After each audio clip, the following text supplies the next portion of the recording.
un fauteuil peut-être, non? Non, ça, on va s'arranger. Non, si, on va rajouter, ça fait peut-être un peu serré. Merci bien.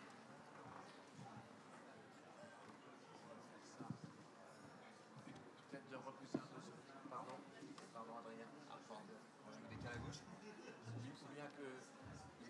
Avec François-Xavier ici. Ouais. On voit plus en...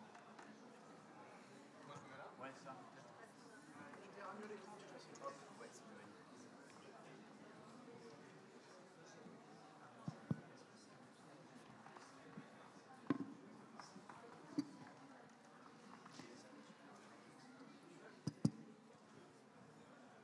Rebonjour.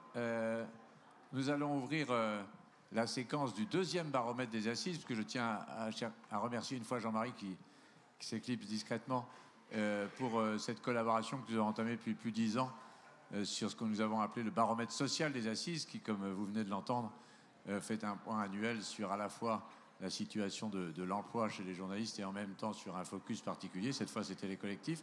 Et donc, nous poursuivons en direct avec cette deuxième outil de mesure que nous avons souhaité créer aux assises, voici 7 ans maintenant tout de même, en partenariat avec les 4 médias que je vais vous présenter et l'Institut Via Voice, pour essayer de dialoguer avec, je rappelle un peu l'origine, sur ce baromètre sur l'utilité du journalisme, parce que nous souhaitions, vous savez, depuis le début aux assises, essayer de mettre en débat le terme d'utilité qui n'était pas forcément bien vu dans la profession au départ, et qui nous semblait intéressant de mettre en regard avec le Kantar Média de la Croix, qui est un référent aussi, qui permet donc de dialoguer entre ces deux mesures annuelles sur l'état de la relation entre les journalistes, les rédactions et leur public.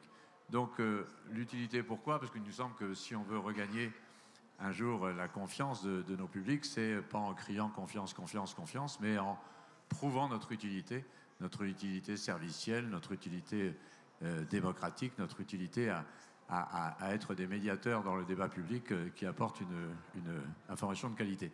Donc un grand merci à Via Voice de nous accompagner dans cette édition, parce que 7 ans, ça commence à donner un petit recul sur le baromètre.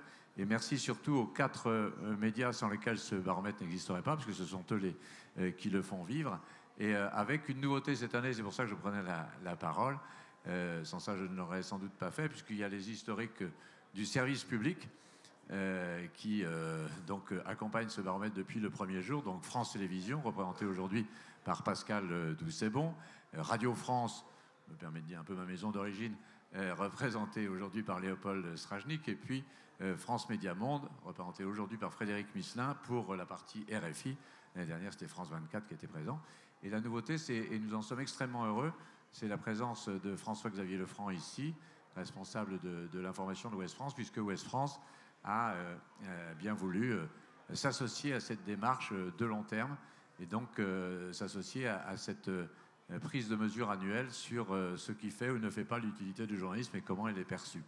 Donc merci à Ouest France d'avoir rejoint ce bel équipage et merci à vous 4 d'avoir accepté de prolonger l'aventure. Donc je vous laisse maintenant la parole, Adrien, pour la présentation des résultats de cette 7e édition. En fait, depuis hier, les médias partenaires l'ont publié, mais il s'agit cette fois de faire le focus sur les points qui nous paraissent les plus intéressants et surtout d'avoir le regard de ces rédactions sur les leçons qu'elles en tirent, parce que c'est ça surtout qui est intéressant dans cette partie, et puis que vous puissiez réagir. Merci beaucoup.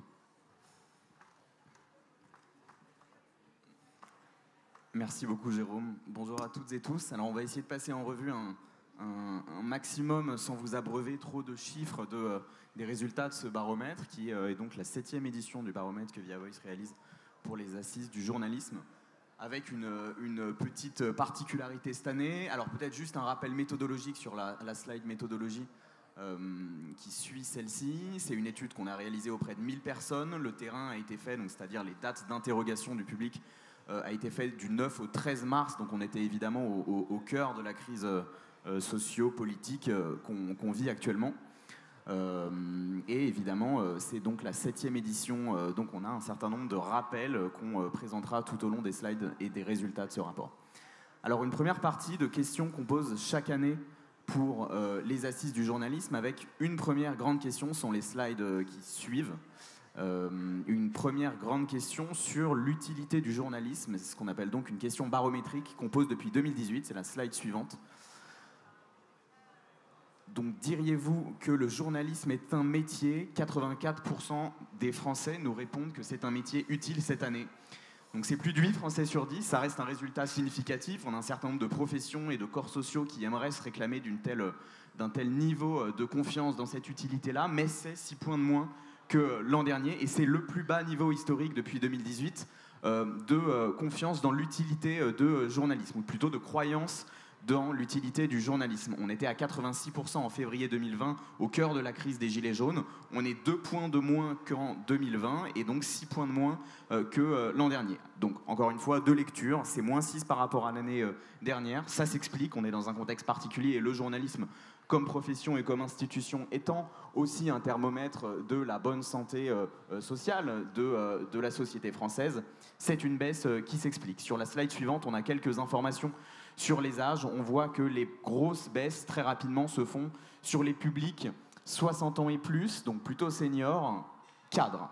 On a moins 14, moins 9 points sur ce type de public qui sont en plus les publics les plus favorables, ou en tout cas les moins défavorables à la réforme des retraites dont on continue de débattre en ce moment. Slide suivante, rapidement.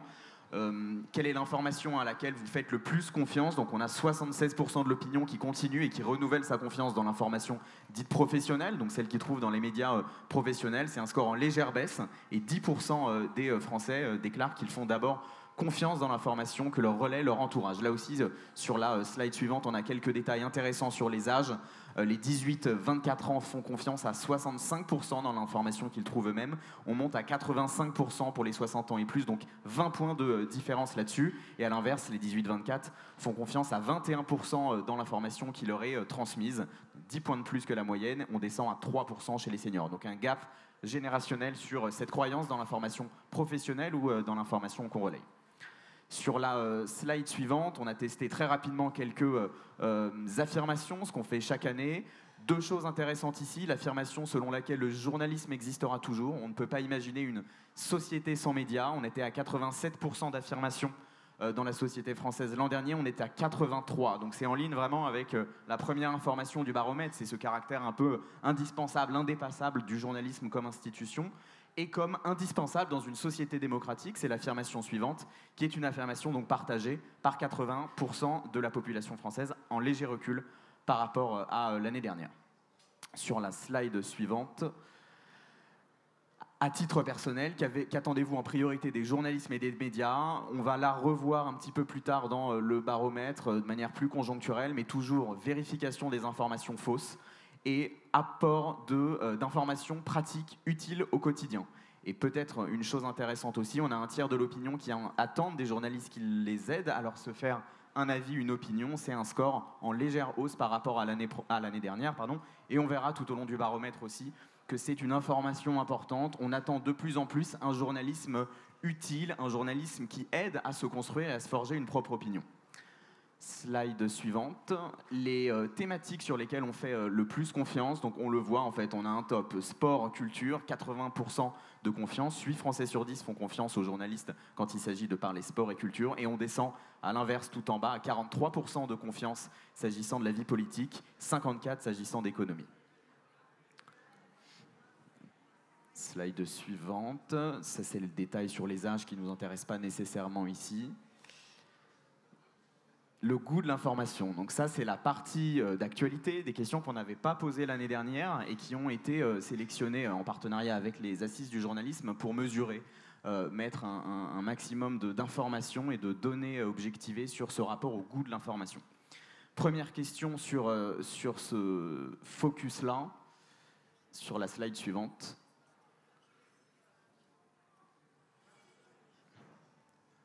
Alors, on n'a pas encore la slide suivante. Ce qui est intéressant de voir sur cette partie-là, c'est qu'on n'a pas... Vous savez, parfois, quand on commente la vie citoyenne et politique, on parle d'apathie démocratique. Les gens ne vont plus voter, ou en tout cas se réfugient pour un certain nombre d'entre eux dans l'abstention.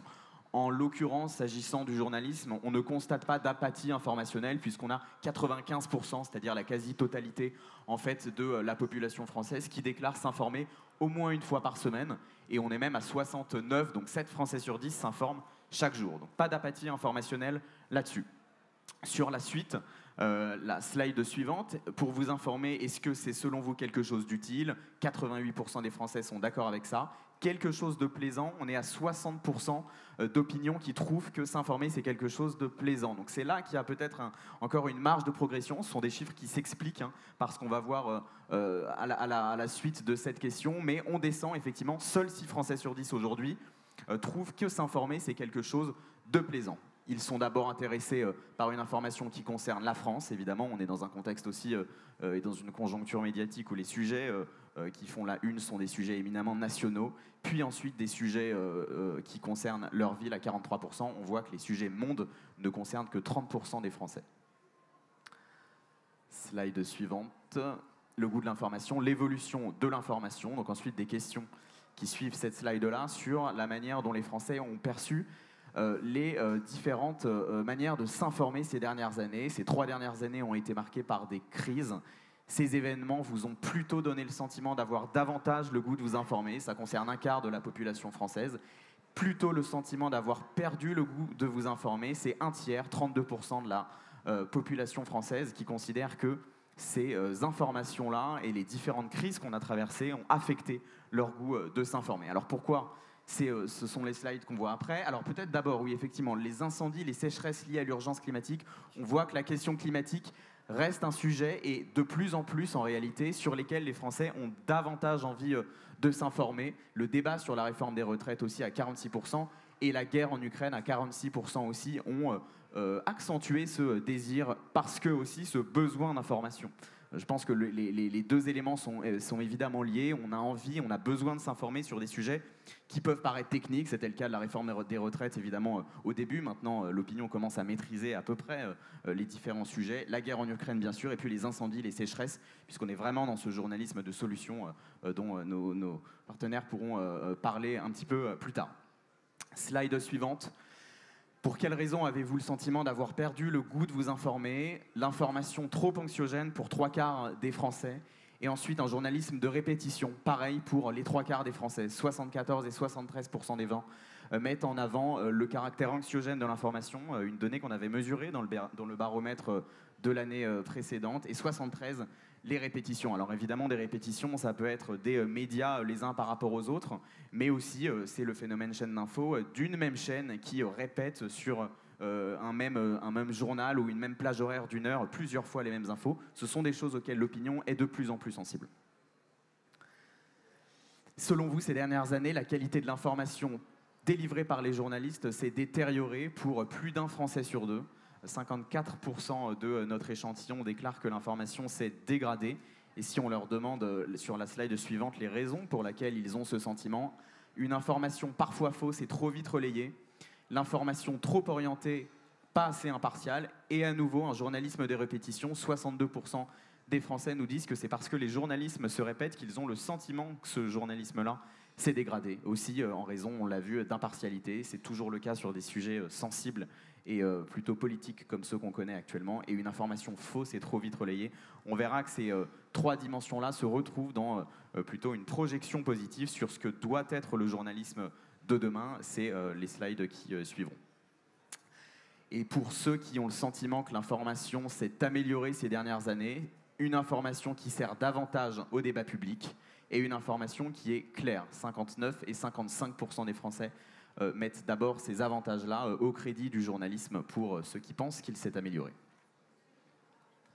L'impact de l'information sur les opinions et l'avenir souhaité de l'information ensuite. Dernière partie de cette nouvelle édition du baromètre avec une question en slide suivante qui vise à évaluer les attentes envers le journalisme. Aujourd'hui, est-ce que vous souhaiteriez dans un monde idéal que le journalisme et l'information plutôt confortent votre opinion, changent votre opinion?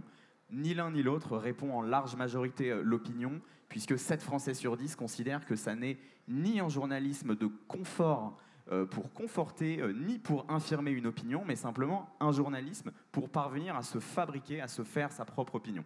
Donc c'est donner les clés aux citoyens, justement dans un contexte de fatigue, d'obésité informationnelle, où les informations, les canaux d'information se multiplient, pour en revenir à justement une information, on le verra sur les slides suivantes, factuelle, une information mieux vérifiée et qui soit moins orientée. Forcément, si on veut un journalisme qui soit utile, qui nous aide à nous forger un propre avis, il faut que cette information elle soit vérifiée, qu'on hiérarchise cette information. Toutes les sources d'information ne se valent pas, et une information qui soit impartiale.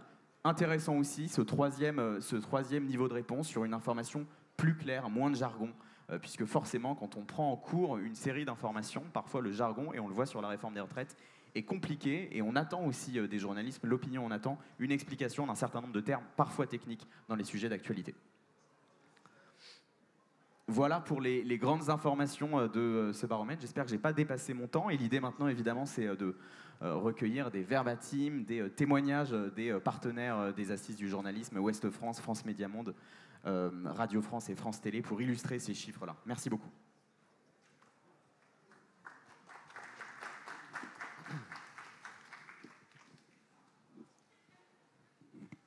On y va ? Je commence ou...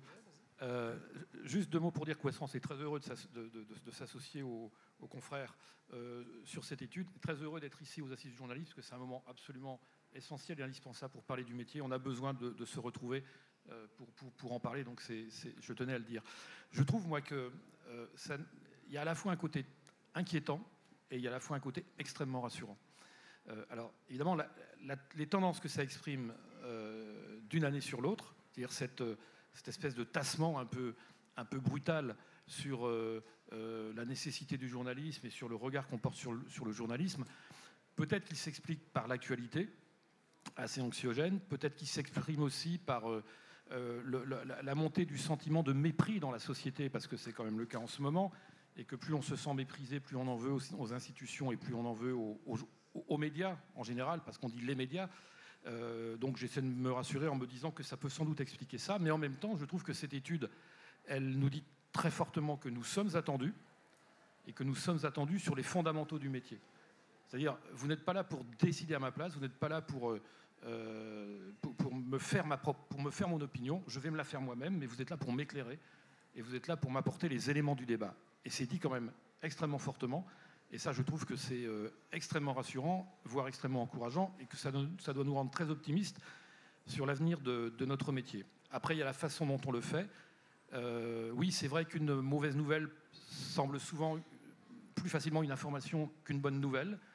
Est-ce qu'on sait, nous, toujours regarder le monde tel qu'il est, avec des choses qui ne vont pas? Il y a aussi des choses qui vont, il y a aussi des bonnes idées qui sont mises en œuvre. Est-ce qu'on sait être suffisamment à l'écoute? Il y a en tout cas une attente autour de ça.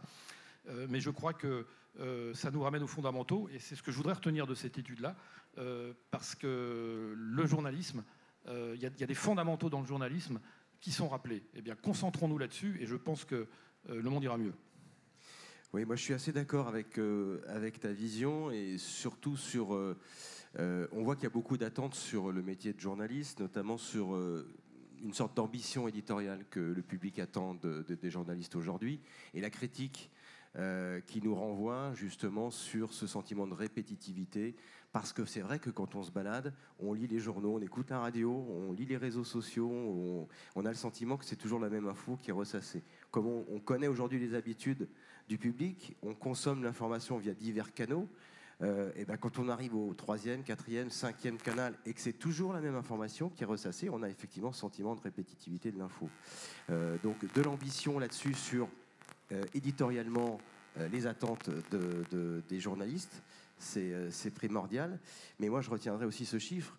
Enfin, 1/3 d'entre eux ont perdu le goût de l'information, et ce chiffre-là, il est quand même très très inquiétant. Alors, on entend l'information anxiogène, l'information qui se répète. C'est vrai que la crise sanitaire, la crise politique qu'on vit aujourd'hui, l'inflation, la vie chère, au milieu de tout ça, la guerre en Ukraine, la séquence est quand même très très lourde. Et je pense qu'aujourd'hui, et vous l'avez évoqué tout à l'heure dans la présentation du baromètre, il faut que les journalistes cessent d'être dans le constat et qu'on aille plus loin et qu'on propose des solutions. Alors, c'est une réforme de nos métiers. Sans doute qu'ici, on est bien placé pour en parler. Et puis d'ailleurs, c'est le thème de ces 16e assises, redonner le goût. Mais pour redonner le goût, il faut aussi qu'on s'interroge nous-mêmes sur nos pratiques, je pense. Alors, oui, il y a des raisons d'espérer, parce que ce type de baromètre nous donne déjà des informations et des clés et ça date pas d'hier, évidemment. On peut retenir beaucoup plus de proximité encore. C'est pas mes deux confrères à côté qui vont vous dire le contraire, évidemment. Il y a un truc qui n'est pas là-dedans, mais qu'on voyait l'an dernier, mais qu'on voit au fur et à mesure des années, c'est l'intérêt du public le plus jeune pour l'actualité internationale, qui n'était pas forcément un truc intuitif, hein, mais qui doit nous inviter à pousser les feux dans ce domaine. Encore une fois, l'Ukraine prend toute la place, donc forcément, c'est pas la bonne année pour parler de ça, mais la vérité, c'est que c'est l'un des moyens, par exemple, de rajeunir l'audience, puisque nous avons un problème de structure d'âge. Je disais plus de proximité, moins de jargon. Si vous voulez, moi, quand je lis un baromètre comme celui-là, mais c'était le cas l'an dernier et l'année d'avant, je me dis toujours, mais il ne tient qu'à nous, en fait. Il ne tient qu'à nous. On a plusieurs clés, là. Ça ne répondra pas à tout, ça ne changera peut-être pas la fatigue informationnelle qui ne dépend pas que de nous, parce qu'aujourd'hui, voilà, on s'informe toute la journée avec ça. Si on n'y prend pas garde, le harcèlement, nous, le public, vous êtes vos propres harceleurs, avec les notifications, avec les choses comme ça. La presse n'a pas la réponse à tout, mais elle en a quand même, elle a quand même plusieurs réponses. Donc, ce ne sont pas forcément des raisons d'espérer, mais disons qu'on est au pied du mur et ce qu'il faut faire, les premières indications sur ce qu'il faut faire, on les a. Donc, il ne tient qu'à nous. Après, nous, on a service public, on a des problématiques qui nous sont propres, parce que nous rentrons dans une nouvelle ère, une ère dans laquelle des candidats à l'élection présidentielle ont couché dans leur programme la décision de nous faire disparaître, une ère dans laquelle des médias généralistes et télévisés ont pour stratégie de nous attaquer frontalement, en particulier dans le groupe Bolloré, mais pas seulement. Donc on a aussi une problématique propre, mais c'est peut-être pas le sujet ici. Donc globalement, moi, mon sentiment général, c'est que c'est pas brillant. On va pas se mentir, c'est pas brillant. Mais on a déjà plusieurs indications sur ce que nous devons faire, encore une fois. Je voudrais compléter un petit peu juste ce qui vient d'être dit. Effectivement, ce qui fait un peu peur, qui inquiète, c'est ces 6%, 6 points en moins sur l'utilité du journalisme. Mais ce n'est pas quelque chose qui, finalement, étonne. Nous, on le voit à RFI. Alors, nos auditeurs sont à l'étranger. Mais il y a ce sentiment de défiance anti-français, il y a ces interrogations sur vous êtes de parti pris, on le voit sur les réseaux sociaux, on le voit sur notre site. Donc finalement, c'est assez conforme à ce que dit ce sondage. En revanche, là où je trouve que les choses sont conformes aussi, c'est qu'il y a des vraies raisons d'espérer. Les thématiques qui intéressent aujourd'hui les gens dans ce sondage sont des thématiques dont on a pris conscience et qu'on traite de mieux en mieux sur toutes nos antennes. L'urgence climatique, la crise au Liban, c'est quand même étonnant ce résultat. Ça veut dire qu'il y a des choses qui intéressent les gens. Je pense qu'il faut aussi effectivement qu'on accepte d'être interrogé sur nos pratiques. On avait des auditeurs l'autre jour qui, dans une émission interactive, nous posent des questions. Ils nous disent « mais pourquoi vous le dites comme ça ? Pourquoi vous faites ça ?» Ils nous disent « mais par exemple, pourquoi vous ne donnez jamais les chiffres du nombre de morts ukrainiens ?» Il faut leur expliquer pourquoi. Ils ont l'impression qu'en fait, comme on donne souvent les Russes parce qu'on a des sources, eh bien, c'est plus compliqué. Pourquoi vous parlez de mercenaires quand vous parlez de Wagner et pourquoi vous parlez de sociétés militaires privées quand vous parlez de Blackwater? Donc ça nous oblige à chaque fois à être extrêmement précis, exigeants sur tout ce qui fait notre actualité. Et je pense que ça, c'est plutôt réjouissant.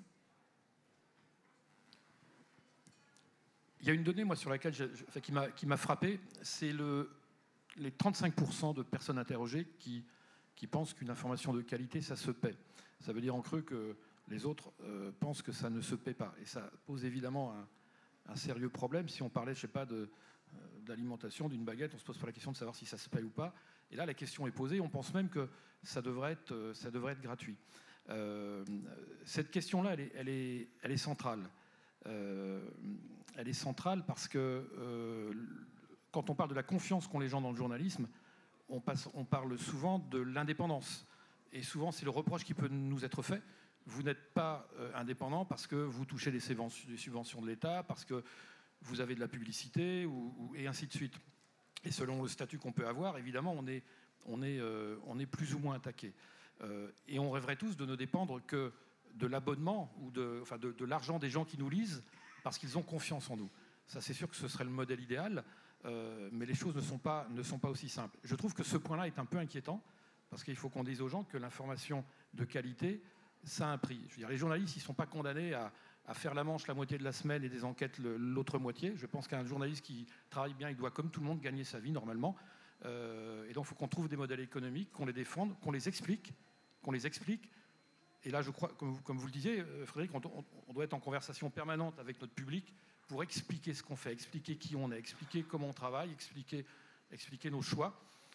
Et ça, je pense que c'est comme ça qu'on va, je pense, nourrir la confiance qui est tellement importante.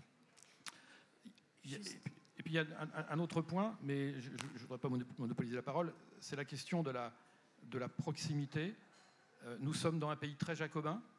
Il nous était rappelé tout à l'heure, à travers la présentation de Jean-Marie Charan, c'était vraiment intéressant, qui rappelait que 52% des journalistes français sont sur la région parisienne. Alors, je ne veux pas être indélicat, évidemment, avec tous mes consoeurs et mes confrères qui sont à Paris. On n'a aucune leçon à leur donner, mais ça veut dire aussi qu'il y a beaucoup de territoires dans la République qui se sentent extrêmement loin des médias. La disparition des Nouvelles-Calédoniennes, c'est un véritable drame. Évidemment, on voit ça de loin, on a l'impression que tout le monde s'en fout, c'est un véritable drame. Est-ce qu'on va vivre ce qu'on a vécu aux États-Unis, où tous les journaux de proximité, tous les médias de proximité sont tombés les uns après les autres? On sait où ça mène, et il y a urgence. La France est un pays jacobin, peut-être que notre profession est un peu jacobine aussi, mais soyons extrêmement vigilants là-dessus, parce qu'il y a du mépris grandissant derrière tout ça, ça nourrit le mépris, et c'est terrible, c'est à mon avis aussi terrible que le carbone. C'est exactement, je mettrais ça sur le même plan, c'est aussi dangereux pour nos sociétés. C'est vrai ce que tu dis, parce que je vis, moi, depuis quelques années, la révolution du dialogue avec l'audience, pour utiliser un anglicisme, donc avec le public, en fait. Mais je trouve encore que nous tous, moi le premier, quand on discute avec le public, on a tendance à prêcher, plus qu'à expliquer, et à faire de ces dialogues des exercices de communication. Or, je pense qu'on fait fausse route. Il faut qu'on apprenne à écouter. Il faut qu'on apprenne à écouter. S'il y a bien un déficit culturel des médias français, c'est qu'ils écoutent assez peu. Le courrier des lecteurs, ça ne suffit pas. L'existence d'un médiateur, ça ne suffit pas. Des organes de régulation, ça ne suffit pas. Il faut faire des vraies démarches d'écoute. Moi, je rêve d'une démarche à la suédoise. Je ne sais pas si certains d'entre vous connaissent Fika. Fika, c'est la tradition suédoise qui consiste à offrir un café et des pâtisseries pleines de beurre et de sucre à des gens qui viennent par là. Il paraît que dans les campagnes suédoises, tout le monde a du café déjà prêt et des pâtisseries à faire déguster à l'éventuel visiteur. Alors la SVT, notre homologue du service public suédois, confronté à un désert informationnel dans ses campagnes, extrêmement fort, a décidé de reconquérir les territoires. Alors ils auraient pu faire de la publicité, ils auraient pu faire des campagnes de promotion, ils auraient pu aller prêcher justement, un peu comme notre président, les grands débats, voilà. Non, ils n'ont pas fait ça. Il y a 6 personnes de la chaîne, information, mais aussi d'autres services, la météo par exemple, qui se déplacent tous les 15 jours, et ils vont écouter, et ils prennent des notes, et ils ferment leur gueule, ils écoutent, et ils rapportent ça. Et il y a un service, donc ça veut dire qu'ils ont mis les moyens, vous savez, on parle toujours des ETP, là, donc des équivalents temps plein. Donc ils ont mis des postes, il y a des gens pour le faire, ça leur coûte de l'argent. Et ils définissent des tendances. Et ils ont découvert plein de choses. Quand on prend la peine d'écouter, on découvre des thématiques que nous-mêmes, on n'aurait pas portées. Je vais vous donner un exemple, puis après je me tairai, mais un exemple, la traçabilité des sources pour les médias audiovisuels. Les médias audiovisuels, radio et télé, ils se sont souvent retranchés derrière la nature même de leur médium pour ne pas forcément donner leurs sources correctement. Parce que c'est long, parce que ça ne correspond pas à la polysémie d'une antenne de télévision, par exemple. Or, aujourd'hui, tous ces médias sont des médias globaux, c'est-à-dire qu'ils comportent une composante plus ou moins forte d'Internet, ou de réseaux sociaux, ou les deux. Donc nous n'avons plus d'excuses à plus donner nos sources. La nécessité de les donner, comme on le fait nous avec France Télévisions, avec un truc qui s'appelle Nos Sources, pardon pour la publicité, c'est justement sorti d'un débat avec le public. C'est une idée qui vient d'un internaute dont je ne saurais peut-être jamais le nom, qui avait le pseudonyme Tog7, Tog7, donc peut-être qu'il est là, il ou elle est là d'ailleurs, je ne sais pas. Mais c'est un internaute qui a dit ça en disant « Mais comment vous expliquez que sur des yaourts, sur l'emballage ou sur une application qu'on baladerait sur un QR code, on a toutes les informations nécessaires, c'est tout juste si on ne sait pas si l'éleveur a récité du Verlaine à sa chèvre. Mais vous, les médias, il faudrait vous croire parce que vous vous appelez Ouest France, parce que vous vous appelez France Télévisions, TF1, Le Monde. Ça ne marche plus comme ça, concluait Tog7. Eh ben voilà, il faut écouter. Je vous assure, ce n'est pas une licence littéraire, c'est né, ce projet, il est né de ce poste, d'un poste, voilà, sur un dialogue. Je trouve qu'on ne sait pas assez écouter. Et ça fait partie des choses. Quand je vous dis qu'on a les clés, quand on regarde ce genre d'études ou d'autres, ben c'est pas, là aussi, c'est pas de la communication. On a les clés, il ne tient qu'à nous de le faire. Voilà.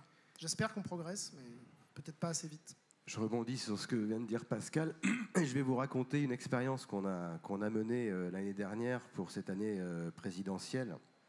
Vous savez que les radios, on parle beaucoup de l'interactivité, effectivement. Alors, il y a le courrier des lecteurs, il y a la libre antenne, le matin, la traditionnelle libre antenne, où on essaye, tant bien que mal, d'ouvrir le micro à des auditeurs pour qu'ils donnent leur avis. Effectivement, c'est toujours des rendez-vous très écourtés. On s'aperçoit dans les radios que c'est souvent les mêmes personnes qui rappellent. Et donc, ce n'est pas représentatif, finalement, de l'opinion. L'année dernière, pour la campagne présidentielle, on s'est rapproché d'un acteur qui s'appelle mec.org, qui est le leader en France des consultations citoyennes. Et on est parti du principe que, plutôt que de choisir nous-mêmes les angles et les sujets de la campagne présidentielle, on allait demander aux internautes de nous faire ces propositions.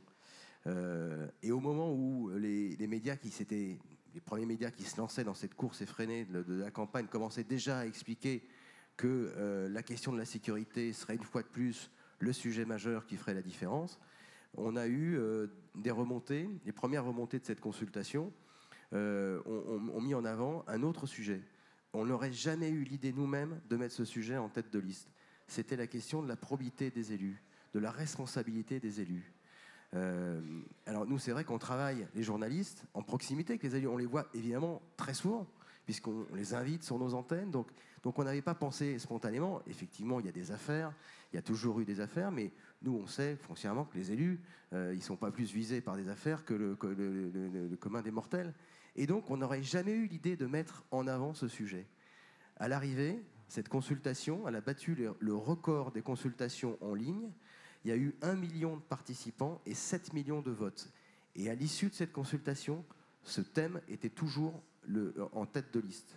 Donc c'est effectivement hyper intéressant de se dire, nous autres journalistes, nous n'avons pas la science infuse. Les sujets dont on discute en conférence de rédaction le matin, c'est quand même un petit conclave.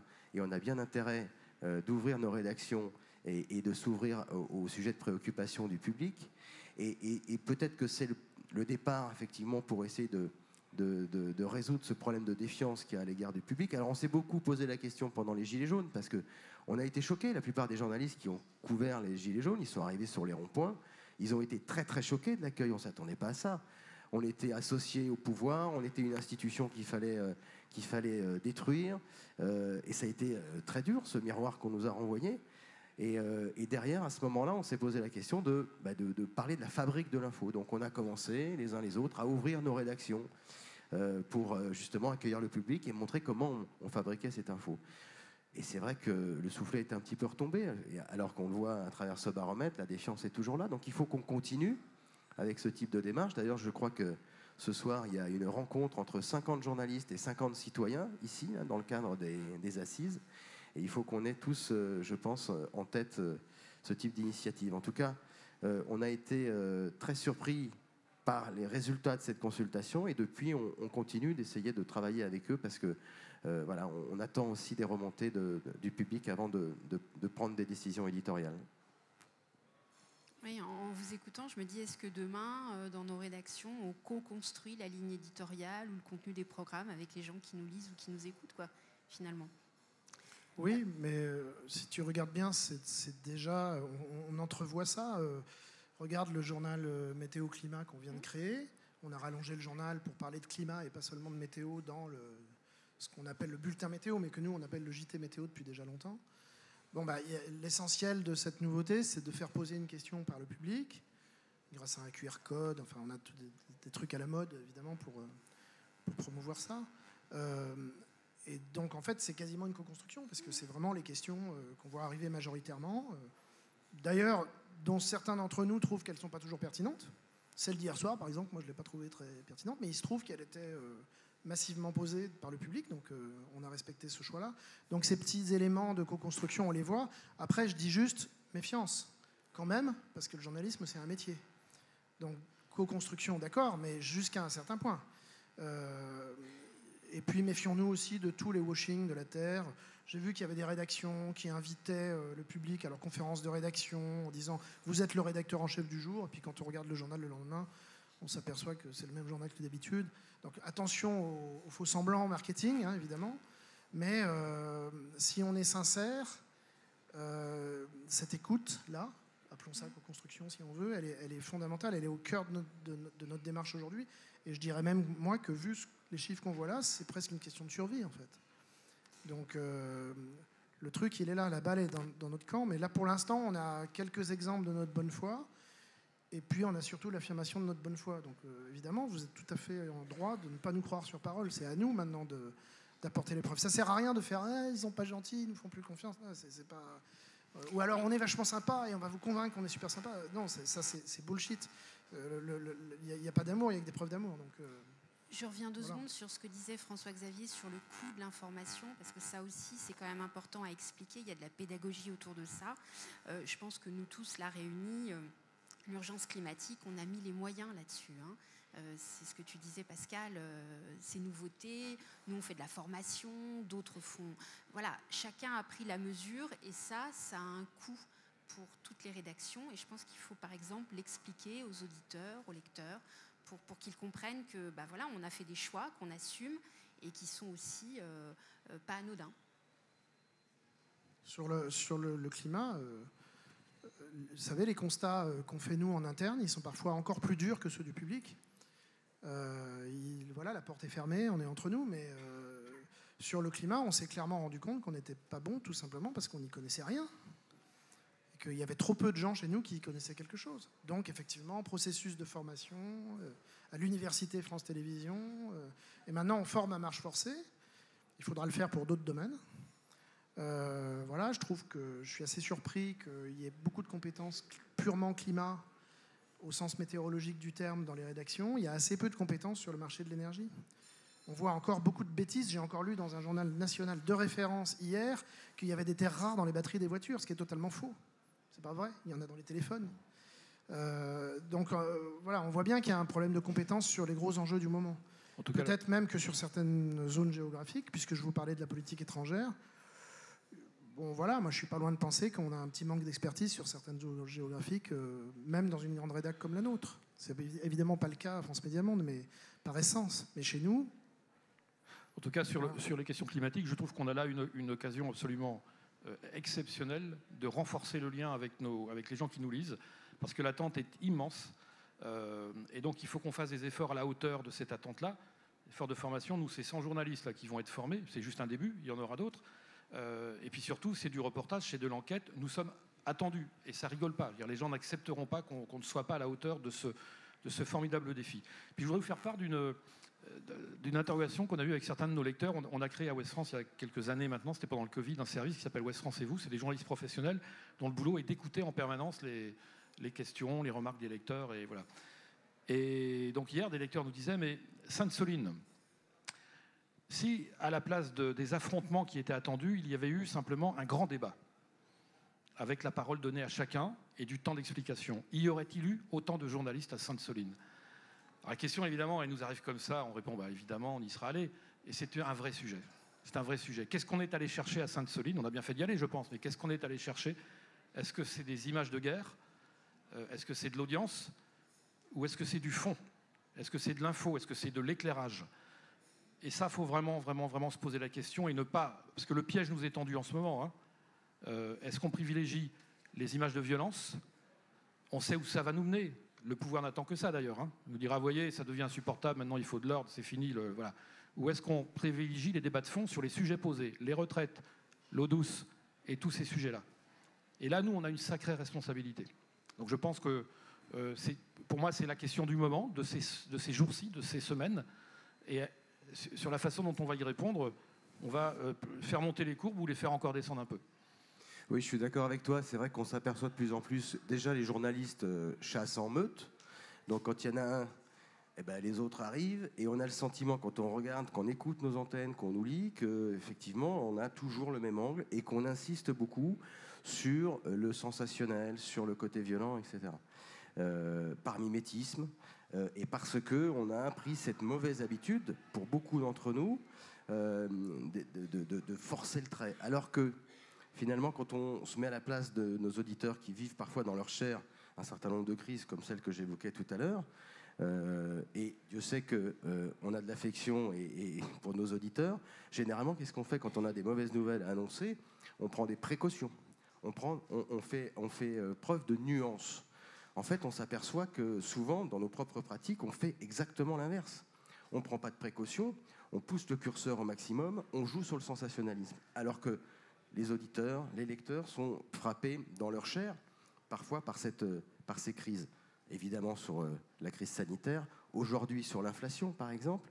Et donc ça veut dire encore une fois qu'il faut se réinterroger, redonner de la nuance et peut-être mettre un coup d'arrêt à cette course un peu à la sensation.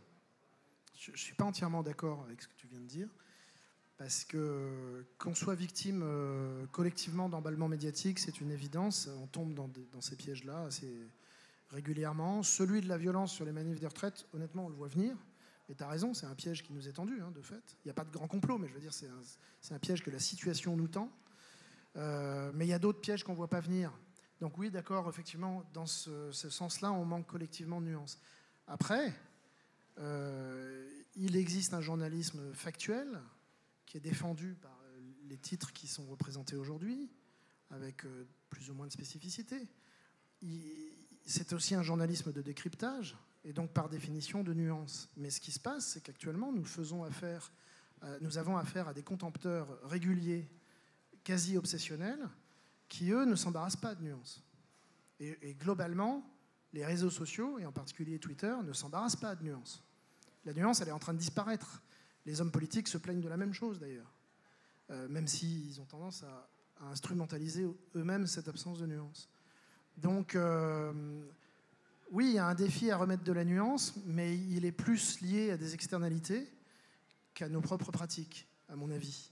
C'est la nuance que j'apporterais par rapport à ce que tu as dit. Après, l'emballement, oui, clairement, est-ce que les journalistes allaient chercher de la violence à Sainte-Soline?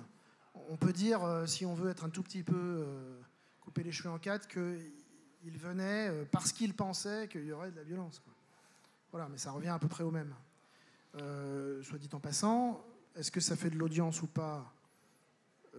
Sur le plan immédiat, auprès d'un certain public déjà aficionado de l'info en continu, oui, certainement. Je ne citerai pas de chaîne d'info en continu, mais il n'y en a que 4, donc vous voyez bien de qui je parle. S'il s'agit de dire que c'est l'audience de demain, alors là, je pense que c'est exactement le contraire, parce que la fatigue informationnelle, elle est là. D'accord ? Le mot a été apporté au grand public par la Fondation Jean Jaurès. Via Voice confirme ces chiffres à peu près, à quelque chose près. Moi, je pense que l'abus de violence dans nos manifs, là, par rapport à la réalité, bien sûr, au cas où elle serait supérieure à la réalité, ou l'abus de violence à Sainte-Soline, c'est la fatigue informationnelle de demain. Et donc l'audience d'après-demain. Et je pense que les rédactions doivent raisonner comme ça. Elles le font, mais peut-être ne le font-elles pas encore suffisamment. Donc nous devons avoir le courage de la nuance. Je reprends le titre du livre de Jean Birenbaum, que tous les journalistes devraient lire, à mon avis, parce que je crois que c'est exactement ça que ça exprime. Il y a un sujet, alors je saute un peu du coq à l'âne, qu'il ne faut pas oublier, c'est que quand les gens parlent des médias, ils incluent tout, y compris évidemment les réseaux sociaux.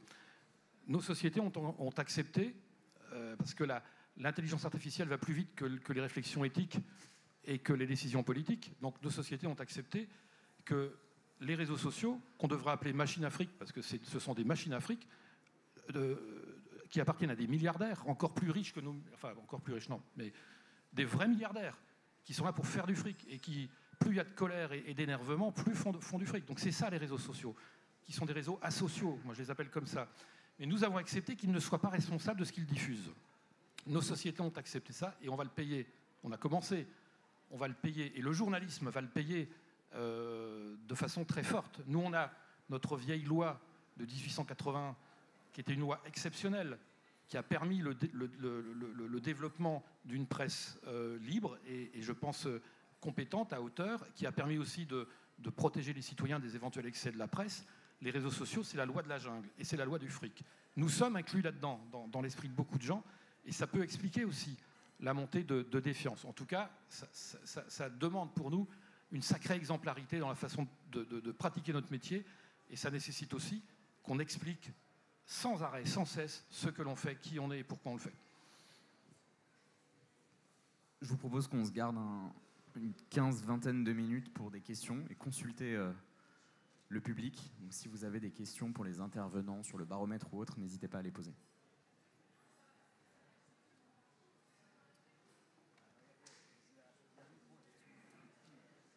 Simplement deux réflexions. La première, c'est, pour avoir été journaliste dans un quotidien, La Voix du Nord, c'est que vous parliez de sensationnel, donc de faits divers, mais hélas, c'est ce qui répond à une demande. Donc, malheureusement, il faut le constater que, voilà, ça fait partie des priorités, hélas. Et aussi, à propos de Monsieur François-Xavier Lefranc, vous parliez des superpuissants, voilà, qui faisaient du fric, etc. Et il faut savoir aussi que, malheureusement, c'est une marche pour avoir le pouvoir, et le pouvoir politique. Bien sûr, mais je pense que pourquoi les médias attirent autant de milliardaires, c'est pas pour faire de l'argent, parce que ça rapporte pas énormément d'argent, ils viennent chercher de la lumière, en fait. Et donc oui, ça on le sait, on le constate. Bon, moi j'ai la chance de représenter, nous sommes quelques-uns ici, un média dont l'actionnaire unique est une association à but non lucratif. Ça protège d'un certain nombre de choses, mais c'est un vrai sujet aujourd'hui, et qui est un sujet évidemment complexe. Bonjour, je m'appelle Aurore Chailloux, je travaille pour l'École des métiers de l'information. Et j'avais une question, est-ce que pour faire face à la fatigue informationnelle et pour répondre aux attentes des lecteurs qui se sont exprimés dans l'étude Via Voice, il ne faudrait pas envisager de produire moins d'informations? Ça ne veut pas dire lire des MOOC qui font de l'information longue, mais accepter que des médias quotidiens produisent moins d'articles. Alors derrière, il y a évidemment des enjeux économiques. Est-ce que c'est une question qui se pose en interne ou est-ce que ça reste un tabou? Oui, vas-y, je vais y répondre après. Oui, c'est une question qui se pose en interne. Alors pas dans une logique de récession. Alors, pas pour, parce qu'il faut faire attention à ce que vous dites, parce que si vous laissez ça dans les mains d'un comptable, il va vous réduire les effectifs à proportion. Hein. Non, là, ce serait pour avoir du temps pour vérifier l'information, recouper, prendre le temps avec les gens. Voilà. Non, mais je vous charriais évidemment, mais enfin, mine de rien, il faut toujours faire attention au public auquel on s'adresse quand on suggère ce genre de choses. Non, mais au-delà de la boutade, oui, c'est une réflexion qui existe dans les services publics en Europe, y compris chez nous. Alors, je vais vous donner l'exemple du journal de la télévision publique finlandaise, mais aussi de la télévision publique estonienne. Hein, c'est à peu près la même histoire, dans la même temporalité d'ailleurs. Ils étaient fortement concurrencés, eu égard à leur passé soviétique de chaînes d'État. Évidemment, ils ont subi de plein fouet la libéralisation du marché des médias. Ils avaient donc des concurrents privés de plus ou moins bonne qualité, ça dépendait des cas, et donc ils étaient un peu au fond du trou en audience, et donc ils ont renversé la table. Et aujourd'hui, si vous regardez le journal du soir en Finlande, qui est à 19h, 3 informations sont traitées. 3, en une demi-heure. Pourquoi? Parce qu'ils considèrent que la plupart des informations factuelles sont déjà connues des gens qui ont leurs iPhones et leurs smartphones et la radio dans leur voiture, etc., et que donc c'est pas la peine de leur faire trop de factuels parce qu'ils connaissent déjà, et qu'en revanche il faut qu'ils poussent les feux de la valeur ajoutée, quelle qu'elle soit, donc c'est le commentaire, le décryptage, l'illustration performante, y compris sur le plan quasi cinématographique, quoi, des beaux sujets, des bons sujets, la qualité de vérification de l'information, les faux semblants, les fausses idées qu'on peut se faire sur cette info. Donc ça, c'est ce à quoi vous faisiez allusion à l'instant.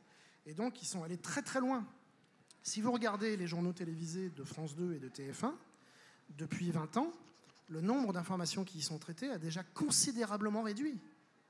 Moi, quand j'ai commencé ma carrière, c'était il y a 30 ans, donc je commence à faire partie des vieux maintenant. Il y a 30 ans, le journal télévisé de France Télévisions, c'était pas encore France Télé, c'était Antenne 2, puis ensuite France 2, il y avait 25 sujets empilés, avec des factuels qui, pour la plupart, faisaient autour de la minute 15. On dit toujours que c'était mieux avant, donc c'est pas vrai. Voilà, et c'était ça. Et regardez ce que sont les JT aujourd'hui, dans le privé comme dans le public. Ils ont quand même notoirement changé dans cette direction. Peut-être que ça ne va pas encore assez loin et qu'il faudra s'inspirer des Estoniens et des Finlandais. Voilà, il ne faut pas oublier qu'ils ont fait ces renversements de table dans un contexte de crise et de survie. Parfois, c'est pas mal parce que ça oblige à avoir du courage. Voilà. Un petit mot en ce qui concerne la radio. Aujourd'hui, on voit c'est l'audience du média radio qui s'érode année après année parce que les jeunes générations n'écoutent plus, ou parfois pas du tout, la radio de flux. À l'inverse, l'audio se porte de mieux en mieux et chaque année, la croissance de l'écoute du podcast, elle augmente de 30%. Et le podcast, par définition, c'est une autre narration, une autre façon de raconter l'info. C'est rarement sur des formats très courts, parce que la radio se caractérise très souvent par des formats très courts, sauf quelques exceptions. Et le podcast, justement, c'est se donner le temps de s'installer dans un sujet avec une autre forme de narration que le discours journalistique, qui peut accentuer ce dont on parlait tout à l'heure, la répétitivité, etc. Et ça fonctionne de mieux en mieux. Et je dirais même que, alors, à Radio France, on a la chance de voir beaucoup de jeunes journalistes débuter, parce qu'il y a beaucoup de chaînes, et donc on voit ces jeunes générations de rejoindre année après année. Et moi, je trouve qu'à leur contact, on sent qu'il y a beaucoup moins d'appétence pour ces formats courts, pour le traitement de l'info tel qu'on le conçoit nous, et ma génération aussi. Je m'inscris comme Pascal. C'est que moi, j'ai commencé... le modèle de la chaîne info où on partait à 200 à l'heure, on était en direct, on faisait des formats très courts, ça me convenait très bien. Je me posais pas la question, ça me plaisait beaucoup. Et aujourd'hui, les jeunes qui débutent nous disent non mais en fait moi j'ai pas envie de faire ça. Hein. Je préférais faire un podcast, avoir plus de temps pour traiter d'un sujet avec un angle, en immersion, voilà. Donc je pense que oui, on est de toute manière, nous on est amenés à disparaître et puis oui, ils vont nous prendre notre place. Donc il y aura de plus en plus de formats comme ça. Oui, mais en attendant, c'est vrai qu'en interne, les questions se posent et il y a un peu la peur du vide. On se dit, ça, on ne le traite pas, est-ce que c'est possible ? C'est très compliqué de se dire ça aujourd'hui et de le dire aux équipes et de l'expliquer dans une conférence de rédaction. Bah non, on ne va pas faire ce factuel. Bah oui, mais tout le monde le fait, nous, on ne peut pas ne pas le faire. Donc c'est vrai que c'est un changement de logiciel qui n'est pas évident. Moi, je pense que ce n'est pas tant la question du nombre d'infos, parce que j'ai rarement vu, moi, des gens me dire il y a trop d'infos.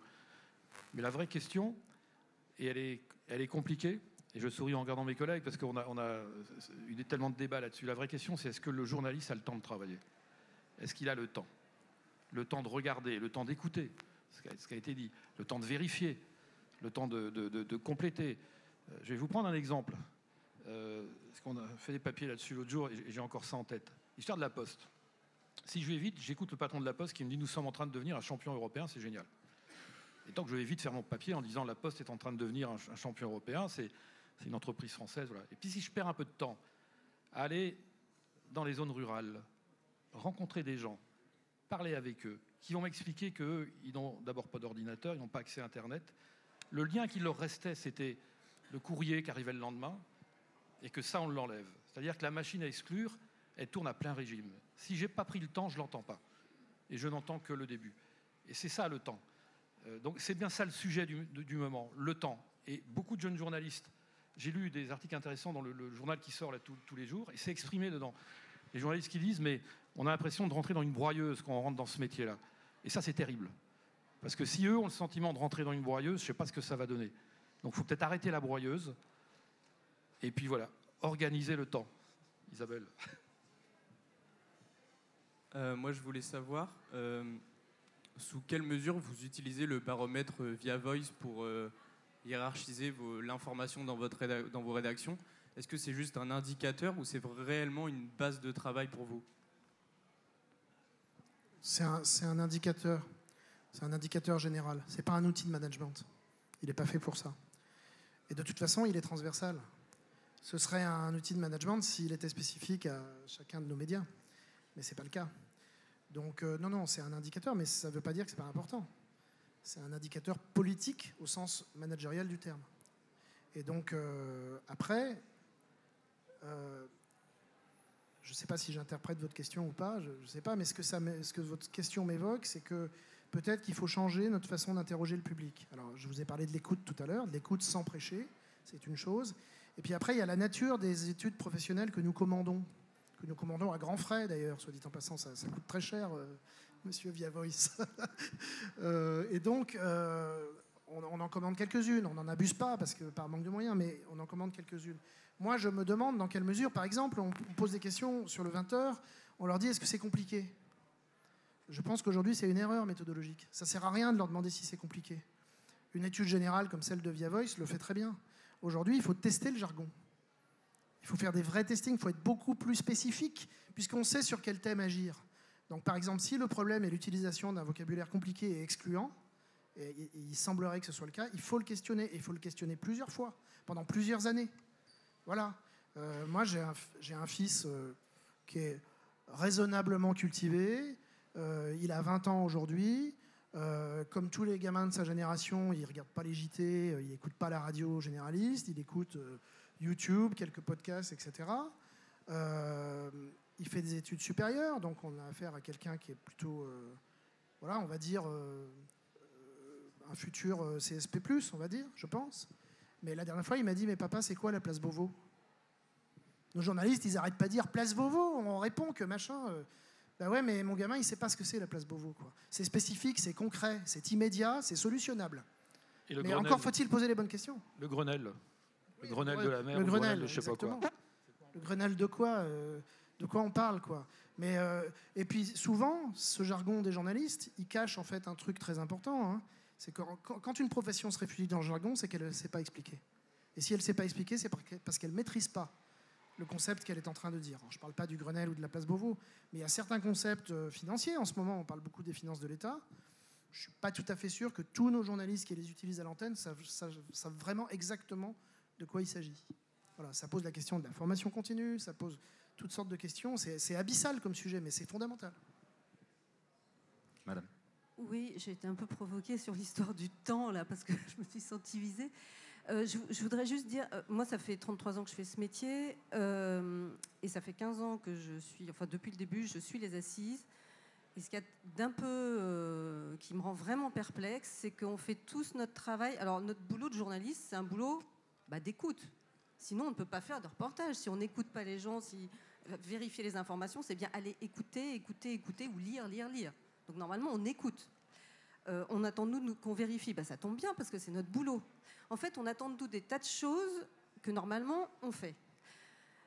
Et moi, il me semble que quand on ne le fait pas, et là j'interpelle un peu en fait les chefs que vous êtes, s'il vous plaît, écoutez beaucoup plus la base, qui généralement vous demande du temps et à qui généralement on répond il n'y a pas le temps, tu compliques, voilà. Enfin, il y a un manque d'écoute et c'est normal, vous êtes aussi débordés que nous. Mais je me permets de faire cette interpellation qui est un peu simpliste, mais en même temps, voilà, j'ai un long passé de syndicaliste aussi derrière moi. Vraiment, il y a un problème à résoudre aussi entre nous, entre vous qui êtes pris dans des tas de contradictions et de pressions diverses, parce que, mais oui, on vient d'apprendre que pour être mieux référencé, il faut faire comme ci, comme ça. Mais sauf que quand, par exemple, on est en France, on a un droit du travail qui permet des partenariats sociaux entre les patrons et les salariés. Et normalement, il y a des cellules où on s'écoute, qui sont des réunions de négociation, de réunions de délégués du personnel, avant ça s'appelait comme ça, etc., où on peut dire attention, parce que là, avec vos référencements, on est en train de faire du putaclic sur notre beau site internet, qui devrait quand même être juste le reflet de notre sérieux sur le papier. Voilà. Mais si on n'est pas écouté, moi, vous connaissez l'étude de Jean-Marie Charon qui dit qu'il y a plein de jeunes journalistes qui en fait se détournent très vite du métier. Le mot de broyeuse, ça existe pour des gens de la profession. Moi, je connais beaucoup de gens qui ont été très fatigués par ce métier parce qu'ils n'ont pas voulu renoncer ni à écouter, ni à vérifier, ni à rester dans les clous en termes de temps de travail et de vérifier les informations. Et en fait, il y a ceux qui s'épuisent et ceux qui renoncent. Et ceux qui renoncent, du coup, ils ne font pas forcément du bon boulot, ils arrêtent de se battre. Et c'est un métier où il faut se battre parce que c'est un combat de tous les jours, la vérité, écouter les gens, faire dans la nuance, mettre du contexte, se cultiver. C'est un truc de fou quand même. Donc il faudrait qu'on s'écoute plus entre les directions et les gens qui travaillent, qu'ils soient pigistes ou en poste. Voilà. Non, mais c'est vrai que ce que je disais, c'est facile à dire. J'attire en 3 phrases, c'est facile à dire, il faut prendre le temps. Et c'est extrêmement compliqué à organiser. Dans un monde où on voudrait à la fois informer tout le monde tout de suite et immédiatement, tout en étant, en approfondissant sur tous les sujets.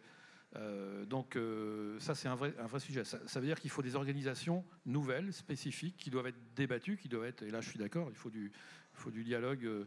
C'est comme dans toutes les professions, il y a des représentants du personnel, il faut qu'on ait des échanges de qualité avec eux pour aborder ces sujets-là en prenant le temps. Mais en tout cas, c'est, je pense, un sacré défi, parce que si on n'y parvient pas, on va vraiment aller dans le mur à vitesse grand V. Ça ne va pas prendre beaucoup de temps. Hein. Donc, c'est un des défis du moment.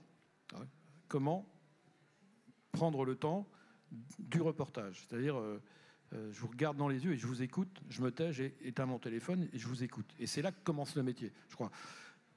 Bon. Encore faut-il que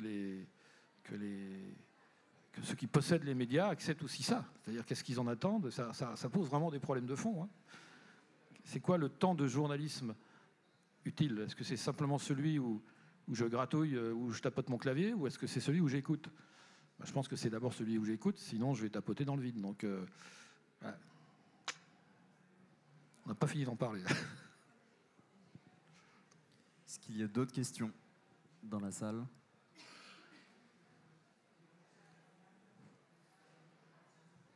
Parfait. Est-ce que vous avez quelque chose à ajouter du côté de Pascal ? On ne peut pas parler de tout, mais on n'a pas eu de questions sur la désinformation, qui est un océan,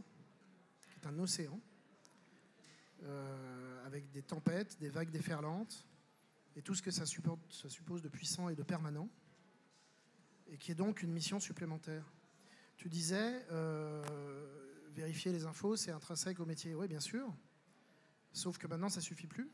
Donc, d'où l'invention du mot barbare fact-checking, mais le fact-checking, c'est une affirmation de la vérification de l'information, avec en plus un décryptage de pourquoi cette information est fausse et qui ça arrange, et qui en est éventuellement l'organisateur.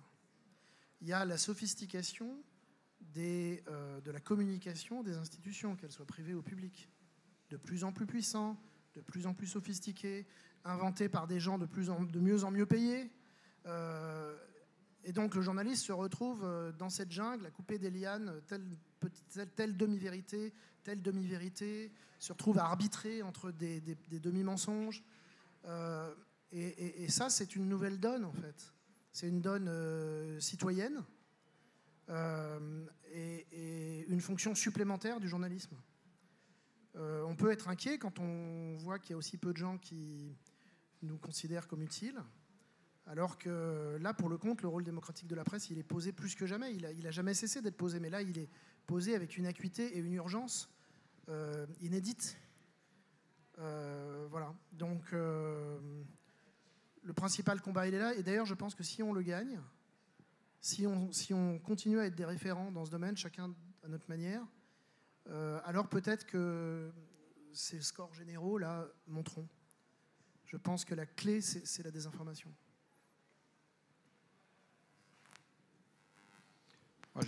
Juste, parce que c'est un des sujets du moment, l'une des grandes réussites des GAFAM, c'est d'avoir fait perdre confiance en eux aux médias. Et aujourd'hui, on parle beaucoup d'intelligence artificielle avec le fameux ChatGPT, et le truc est parti. On lit plein de choses là-dessus, et je suis sidéré par le nombre de... Alors je vais être un peu vulgaire, mais de conneries qu'on peut lire là-dessus. Je pense que ChatGPT, en matière de journalisme, est bête comme ses pieds. c'est comme un tournevis. Dire, il n'a pas le sens critique. Il ne va pas se poser des questions. Il ne va pas se dire là, je vais me taire et je vais écouter. Or, c'est ça le métier. Le métier, c'est pas de l'intelligence artificielle. C'est de l'intelligence humaine et c'est de l'écoute. On y revient. C'est ça. Et pour moi, c'est ça le truc majeur.